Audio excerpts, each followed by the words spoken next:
3, 2, 1. The History with Jackson podcast. Hello and welcome to the History of Jackson podcast, the podcast where we bring up-to-date historical research to you in an accessible and digestible way.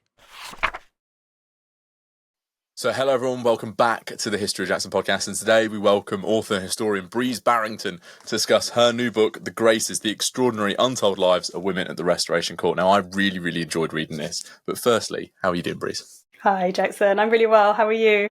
I'm great, thank you. I'm really excited to get stuck into discussing your book, but I think that the first question that you ask any author when they come out with a book is, what made you want to write this book? So I had a really specific moment where I sort of found this story, if you like. So when I was still doing my PhD, which was looking really at the early Stuart court, I was looking at art production under Charles I.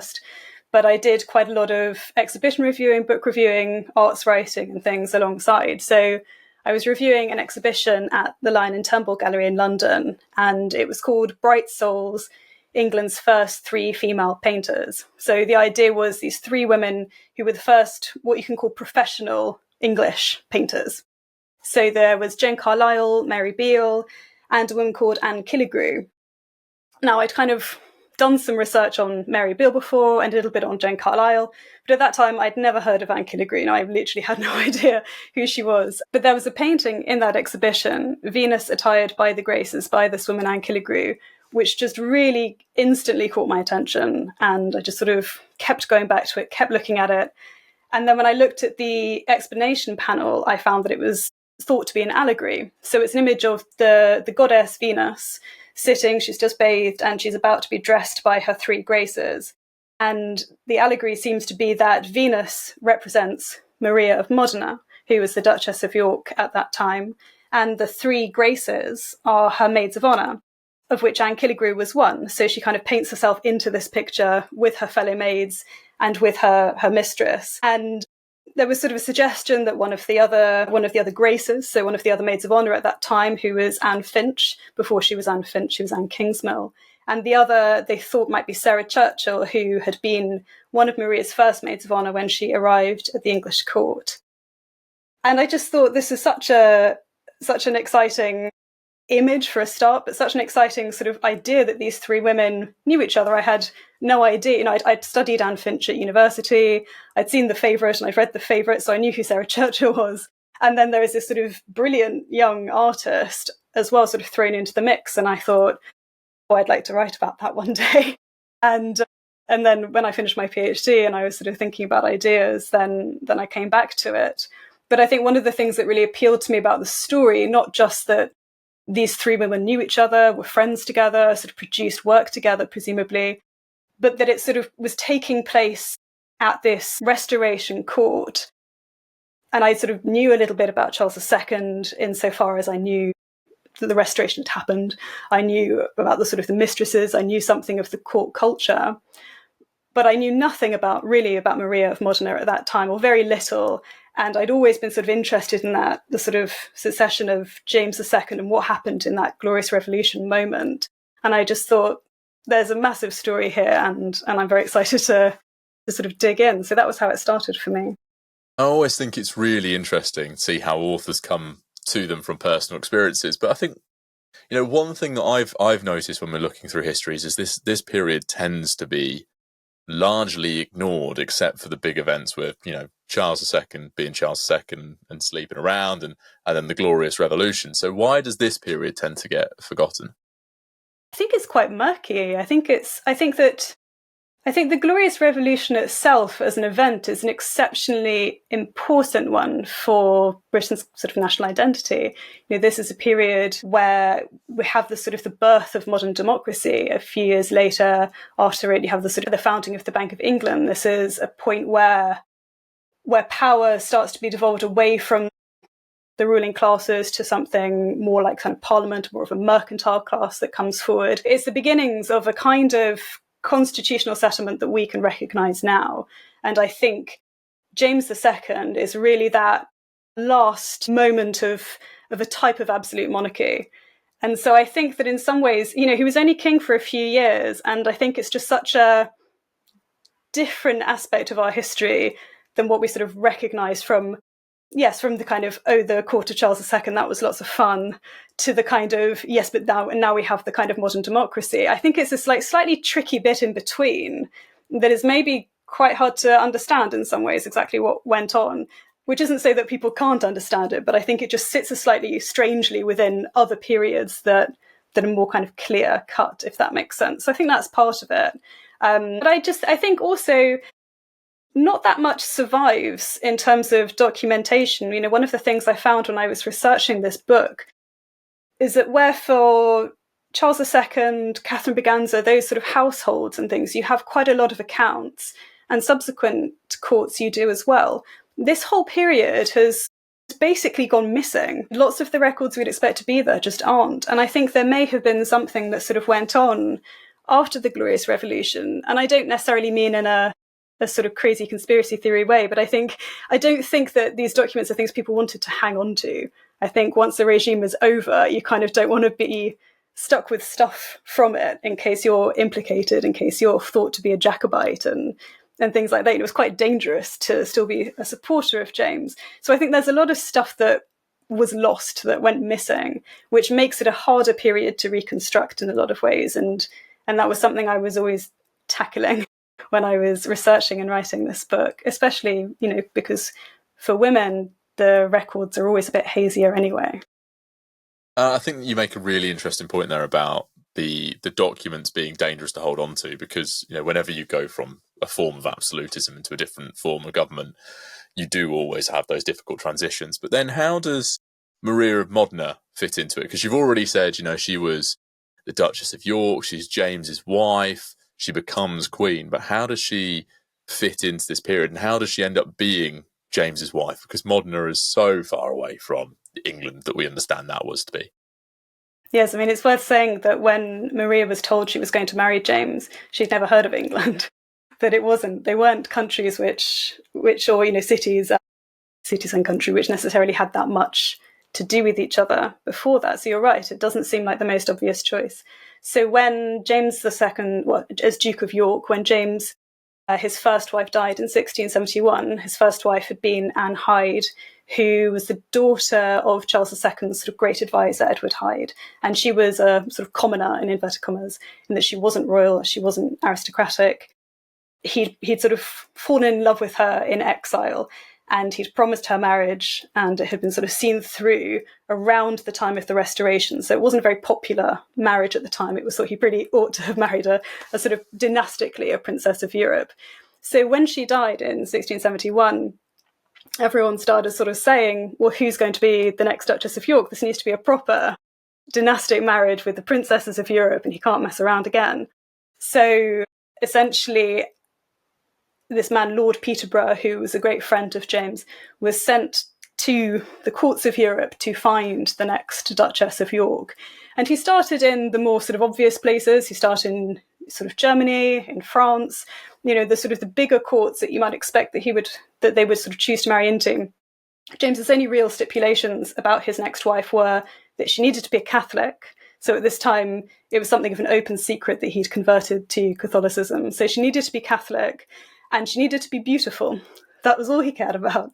So in some ways, quite an easy brief, I suppose. But Peterborough was very picky on behalf of James, and he sort of found fault with absolutely every princess that he met. And then he sort of, legend has it, if you like, that he saw a painting in the household of a member of Maria's family in Paris. And as soon as he saw it, he wrote back to England that he'd found the future of England. And this portrait was of Maria. Now, Maria was only 14 years old at the time, and the painting was probably painted when she was younger than that. So we're talking about a very, very young girl. So when Peterborough went over to Modena to sort of make these addresses, she wanted to become a nun. She absolutely refused, point blank, to go to the strange country she'd never heard of, to marry a man old enough to be her father. She just absolutely refused. But the way that it came about, Modena, I should probably say, you know, so Modena was ruled by the Este family. The Estes had been one of the big Italian ruling dynasties, you know, like the Borgias, like the Medici. But they were somewhat in decline at this point. And I think that her mother, Laura, who was acting as regent at the time, you know, she really saw this as an opportunity to spread the Este dynasty abroad. It's a way of kind of gaining power for them. To have an Este princess on the throne of England one day was much too good an opportunity for her to give up. So her daughter's wish to become a nun, I think, meant in practice not enough to her. But what essentially happened was that the Pope wrote a letter to Maria saying, this is your duty. It's great that you want to become a nun, but you can serve God better by going to England, and you will be part of restoring England to the papal fold. So, kind of the future of English Catholics is in your hands, which is a big thing to be told as a 14-year-old girl. But once you've been told by the Pope that this is what you've got to do, it's kind of what you've got to do. So it's sort of heartbreaking, the accounts of it, that she really broke down and she sort of had to be held down by force. She just cried for 3 days. But in the end, she, agreed to do it. And so she went to England. So that was how it sort of came about. The other thing about her mother, Laura, is that she was one of what were known as the 7 Mazarinettes. So one of the nieces of Cardinal Mazarin, who was the great advisor to Louis XIV in France.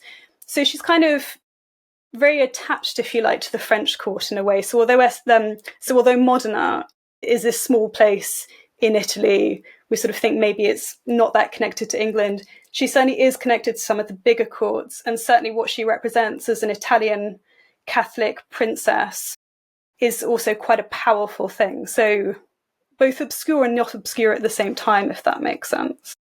Yeah, I can see the allure that poses for James and Yeah. Lord Peterborough.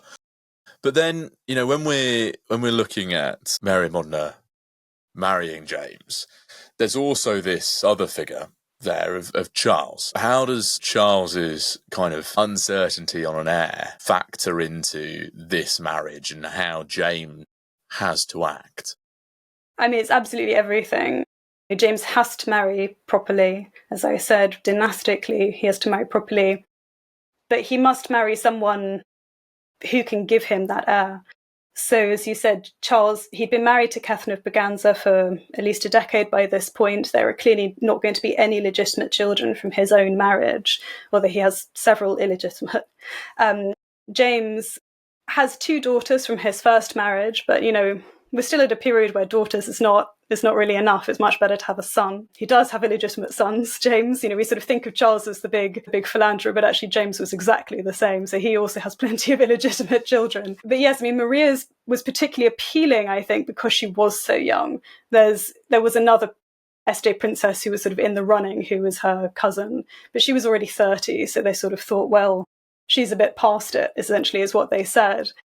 Maria, 14, she was 15 the day she left Modena.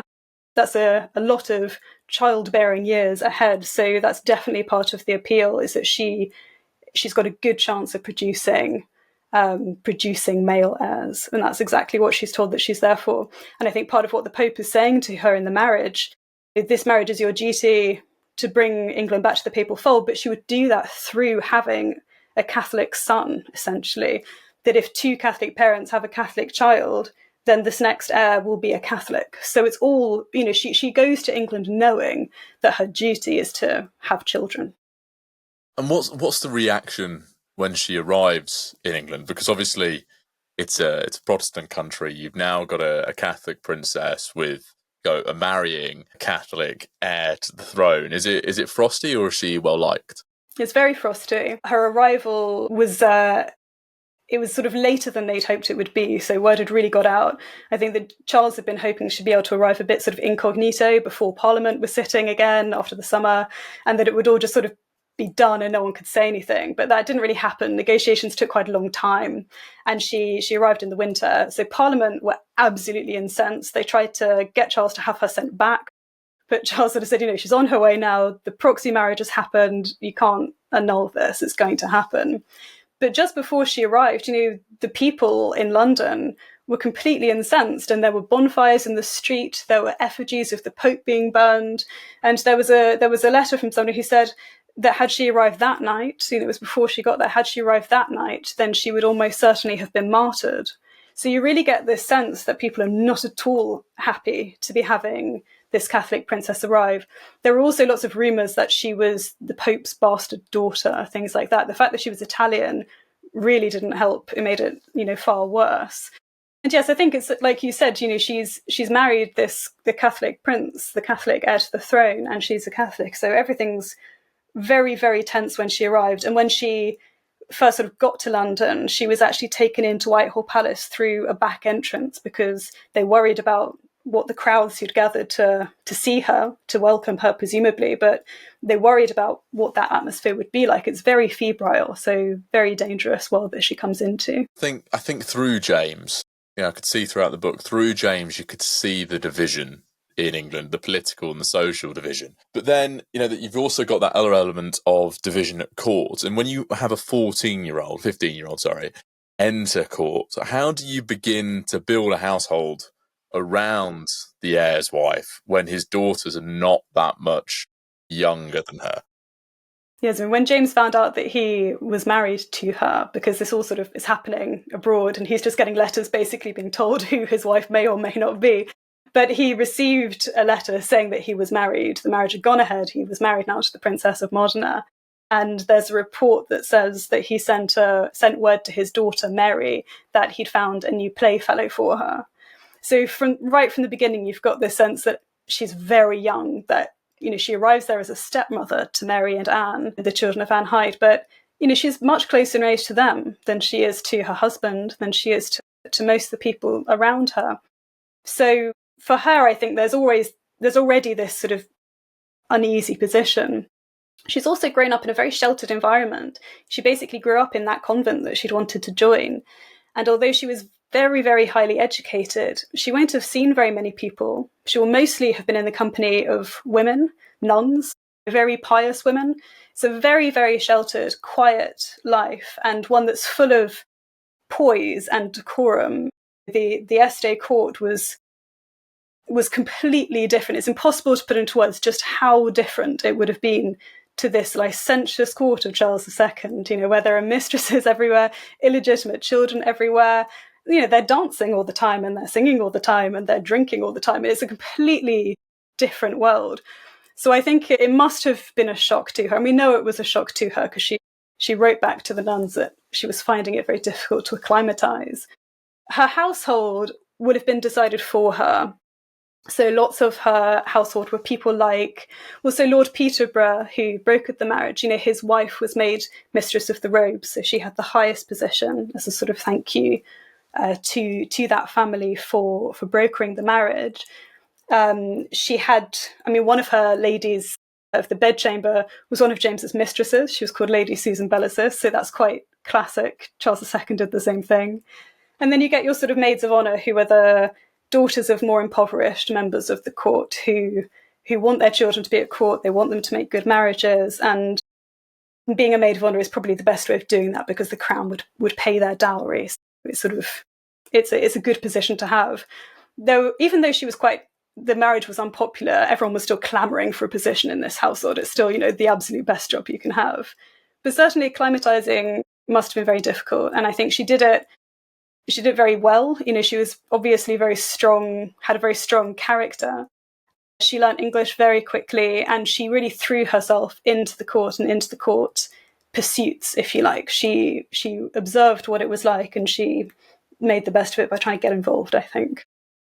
I think the getting involved in court life is something that really struck me in her personality and the strength of her personality as well, because she seems to have not only introduced new practices to court, but also strongly influenced how people acted as well.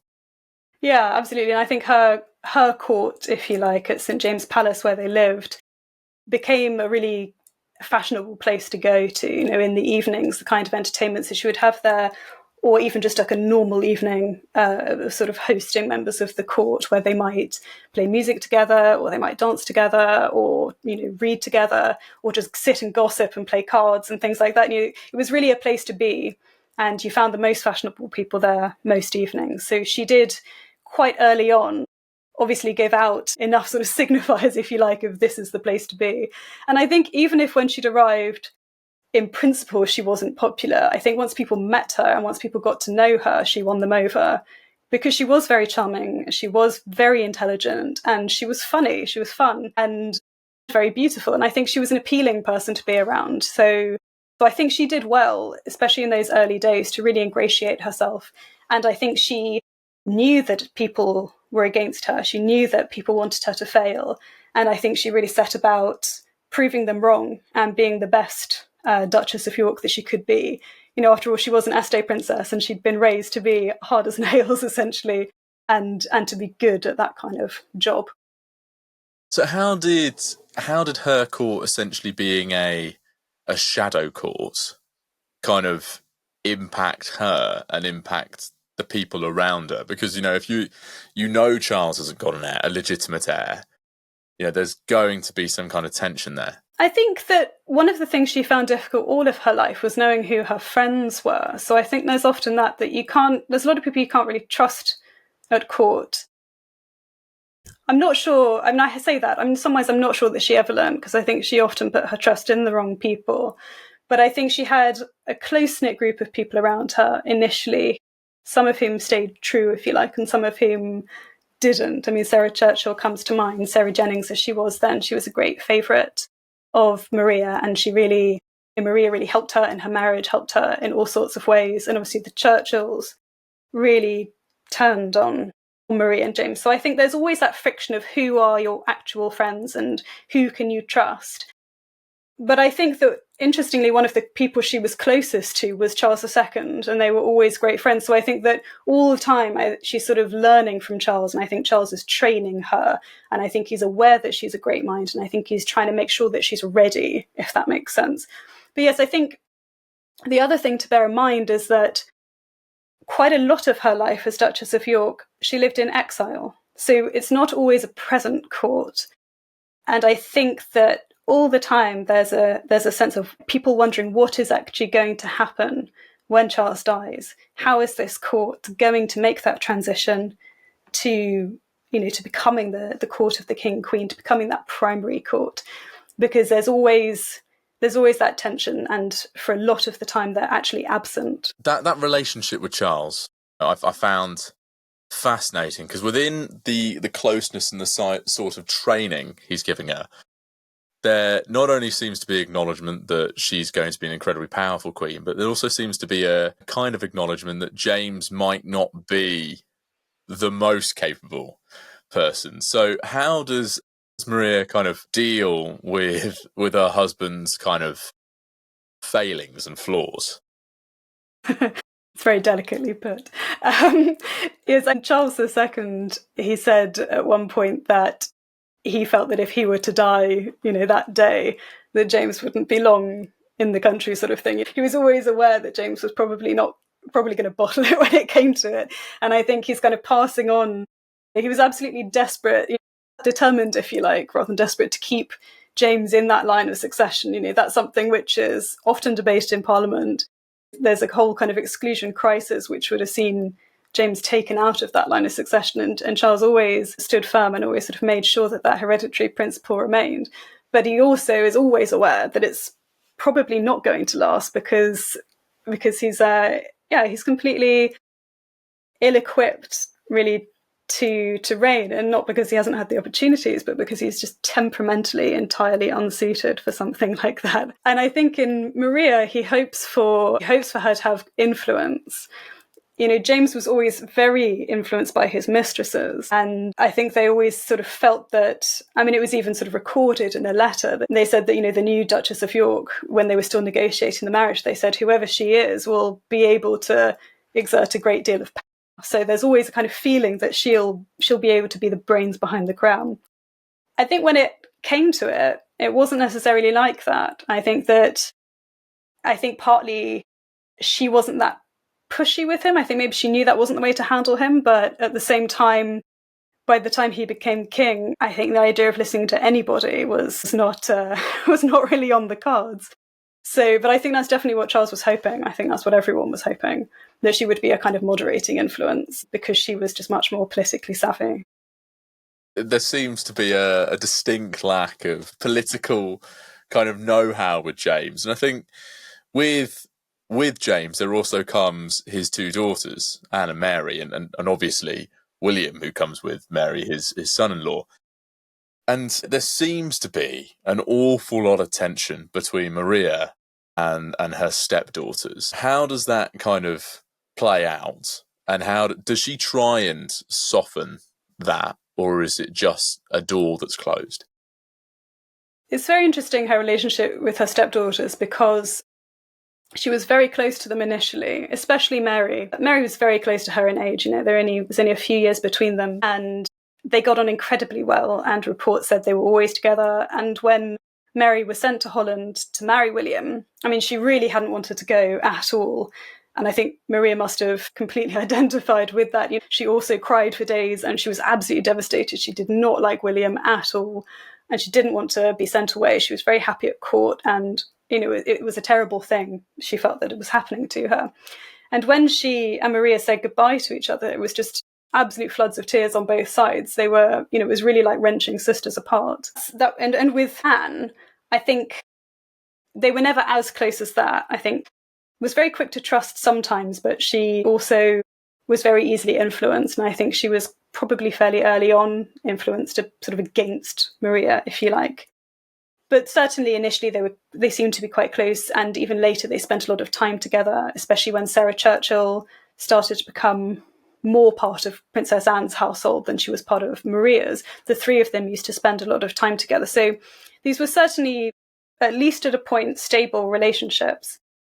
At some point, that clearly completely broke down. It's very difficult to pinpoint exactly when that happened and exactly why that happened. But certainly when Maria first went into exile, around sort of 1679, she visited Mary in Holland and everything was fine then. It seems to be something that happened in the 1680s, particularly once James and Maria became king and queen. Mostly, I think it comes down to religion. Both of the princesses had been raised as very devout Protestants, and Anne in particular was very zealous, really, sort of fervent in her Protestantism and in her hatred of Catholicism, which really increased the older that she got. So I think a lot of it's fueled by that. But I think there are also people influencing them. I think that once Mary got to Holland and she's in this sort of basically Calvinist Protestant court, and she has William who, very much wants her to be his and not theirs. I think there are lots of kind of pulls on them from different people, and so it's probably quite a gradual thing that happened, but an absolute breakdown of those relationships, and one which there's absolutely no going back, clearly happened around the sort of early to mid 60s. It was really interesting to see that relationship develop from being a close one to one being almost oppositional to the time of them being on the throne. But that motherhood theme does seem to be particularly poignant for Maria, because her and James do try to have children. So, obviously there's the importance of trying to provide an heir for James, but how does that impact the two? Because they did seem to have a very loving marriage towards the end. They certainly did. I mean, although Maria really didn't want to go, and the first sort of reports of them meeting, of being together, Maria's just crying all the time. So it didn't start necessarily that well, but I think she fairly quickly realised that he wasn't, I say this advisedly, but he wasn't a bad guy.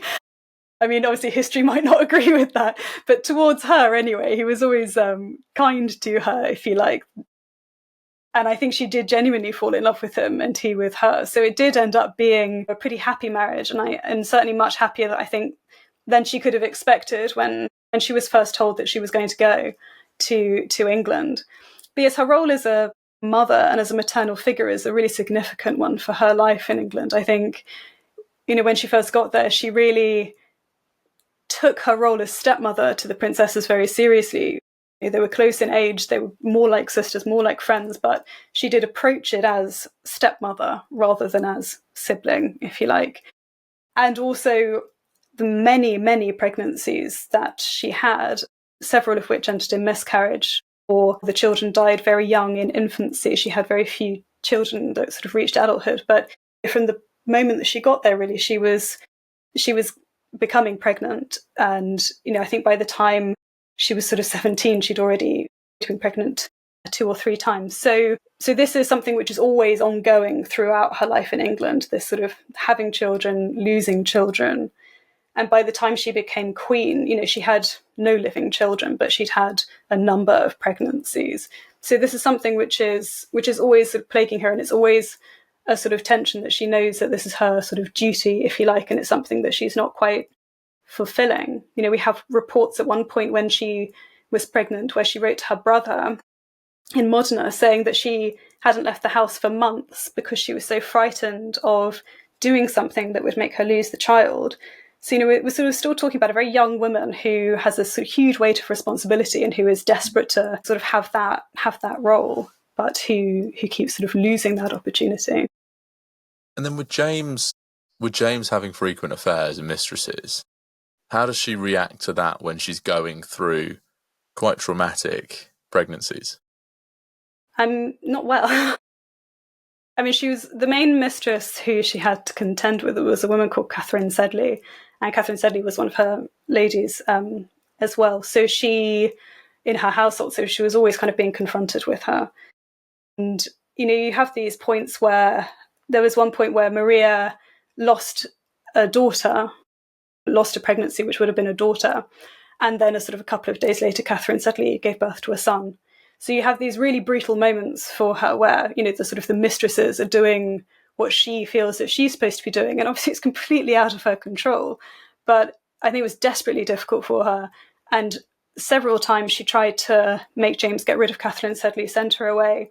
At one point, she even got all of her priests and his priests in a room and asked him to come and see her, and he found them all on their knees, begging him to send his mistress away. This is when he was king, in this you need to be better than this. Basically, you're the king now. You can't be behaving in this way.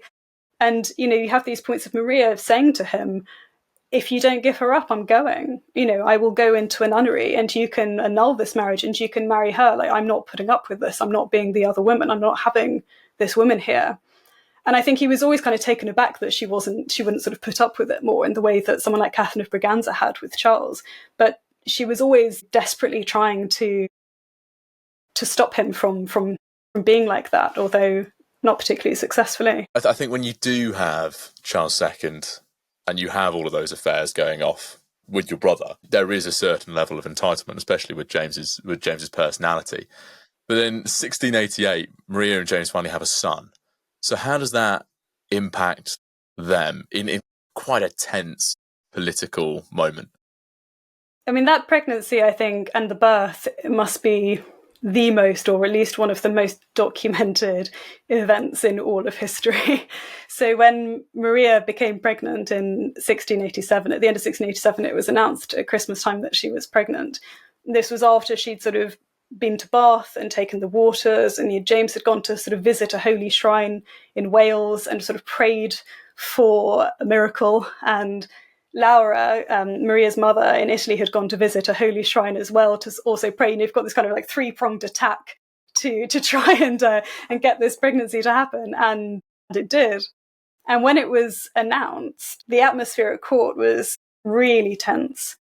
So, they'd been on the throne for a couple of years by this point, coming up to 3 years, and people weren't very happy with the way that James was ruling. But there was this sense of, well, they don't have a son, the heir is still Princess Mary and William. They're good Protestants. If we just see them out, there is a kind of end to this in sight. And I think that as long as that were true, there was still some future maybe for James, up to a point. I mean, it's hard to do that kind of alternative history, but up to a point, I think there was some tolerance for him.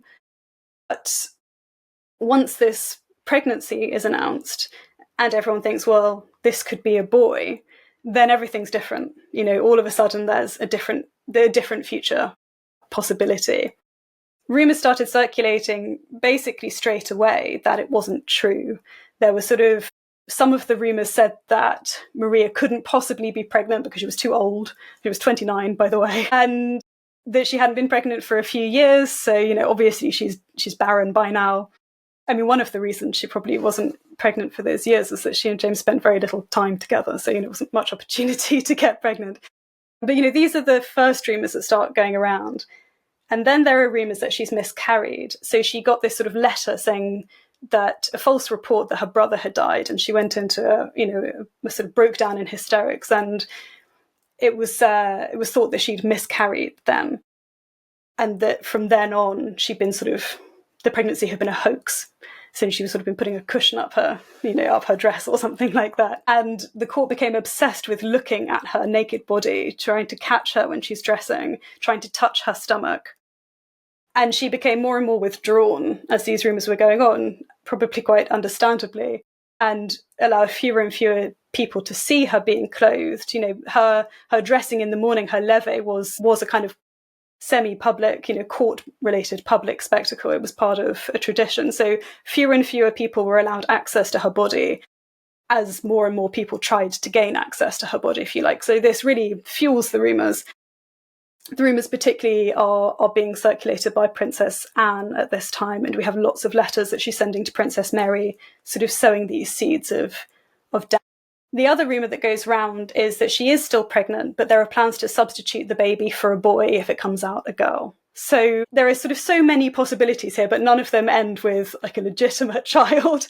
So they know all of these rumours, they know this is going on, they know what people are saying. And so the birth, when it comes, is made as sort of public as possible. I mean, quite a lot of people do absent themselves on purpose. They sort of leave court. Princess Anne is one of the ones who a few days earlier decides that she must go to take the waters and sort of leave. And so there are people who are deliberately not there so that they won't have to witness it.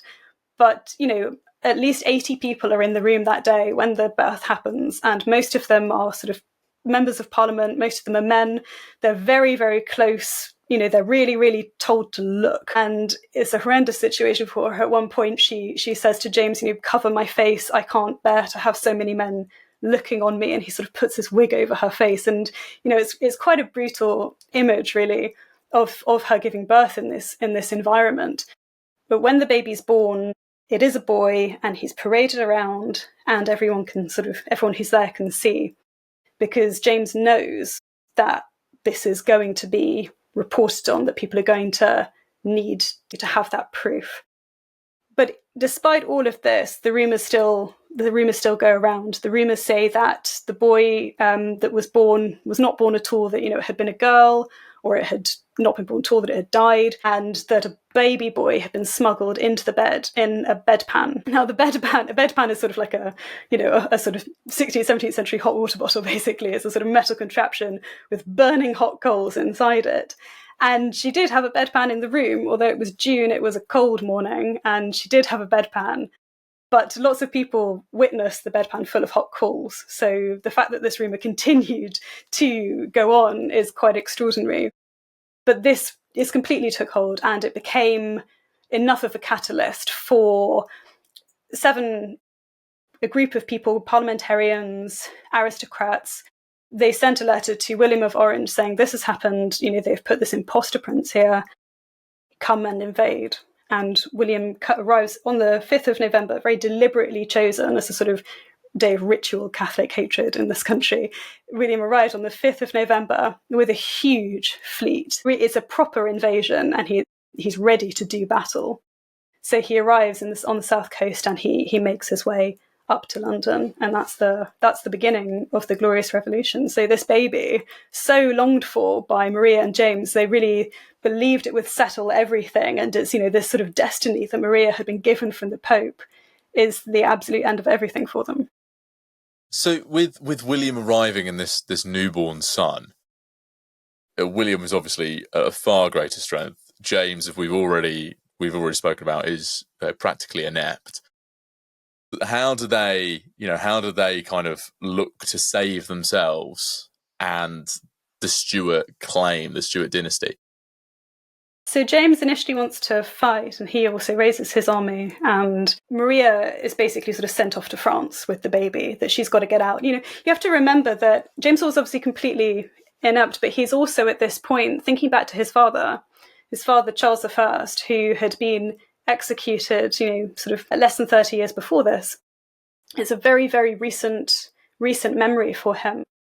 And so he's thinking that this is desperately unsafe. So Maria and the baby, they're sent off to France. And he raises his army, and he goes to sort of meet them.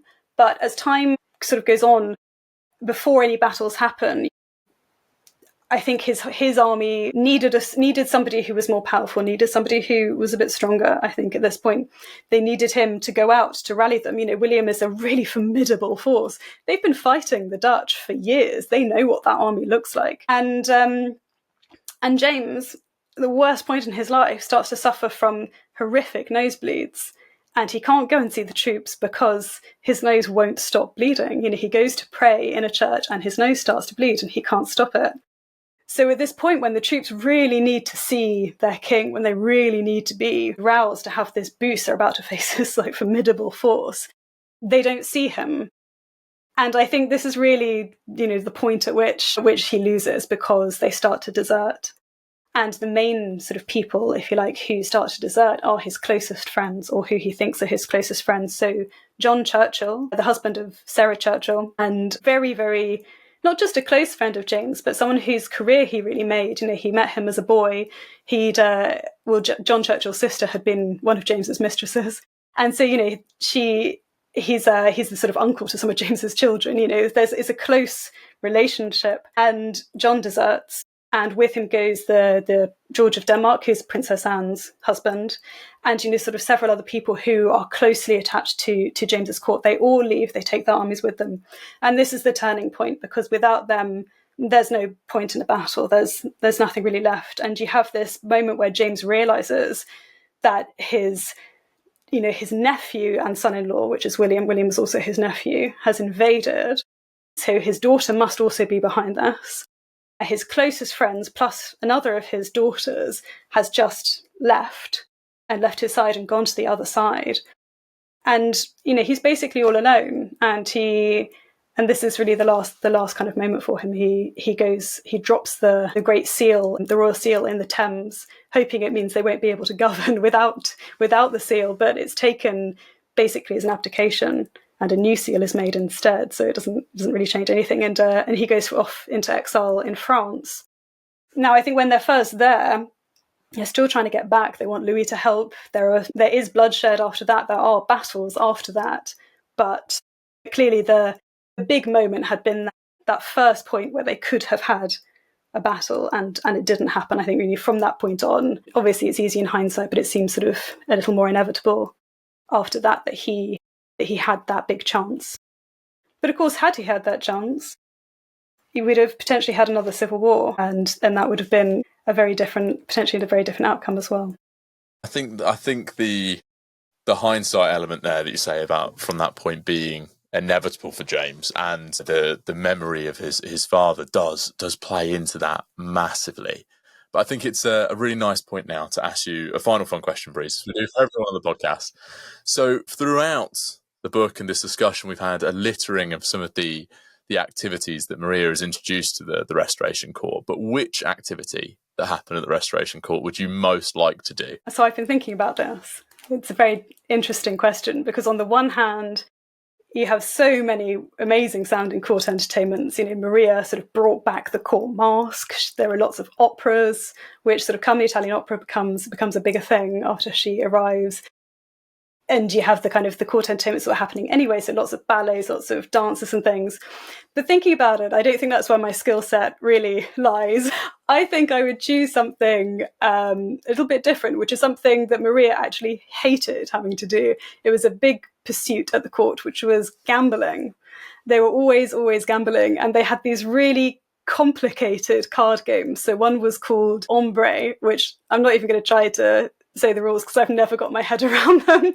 And the other one was called Basset. And Basset was introduced really by Hortense Mancini, who was a second cousin of Maria. And she sort of fleeing her dreadful husband, she arrived at the English court and she opened a salon, which is sort of part of the book. And at the salon, they played Basset. And Basset is the most ludicrous gambling game because there's no skill required whatsoever. It's complete chance. You basically are dealt a bunch of cards and you have to place bets on as many cards as you want for as much money as you want. And then a card is dealt. And if one of the cards that you've placed a bet on matches that card in suit, then you lose the money you've put on the card. So it's just this kind of completely wild game. And there's a bit more to it than that. But people absolutely adored it. It was a sort of game that originated in Italy and then was big in France and then was brought to England. Nell Gwynn reportedly lost the equivalent of hundreds of thousands of pounds in one night at Bassett. So I think that if you're at the Restoration Court for a day and you've got to do something, why not do one of the crazy things like playing Bassett? I think that's a great answer. I think that's a fantastic answer because like my skill set doesn't lie in dancing either. So I enjoyed a Bassett. But We'll try our hand at cards instead. Now, obviously, we've only spoken about a tiny fraction of the Graces today. So where can people go and grab a copy? You can get it anywhere, any bookshop, online, in store. You should be able to get it everywhere. Waterstones, Foyles, Daunt, or your local independent bookshop. Everyone should have it, I hope. And then if people want to go away and interact with you and your work, where can they go?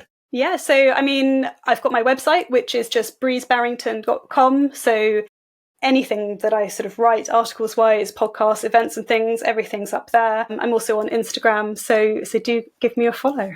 Love to hear from you.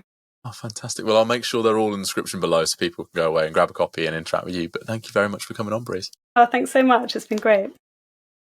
10, 9, 8, 7, 6, 5, 4, 3, 2, 1. The History with Jackson podcast.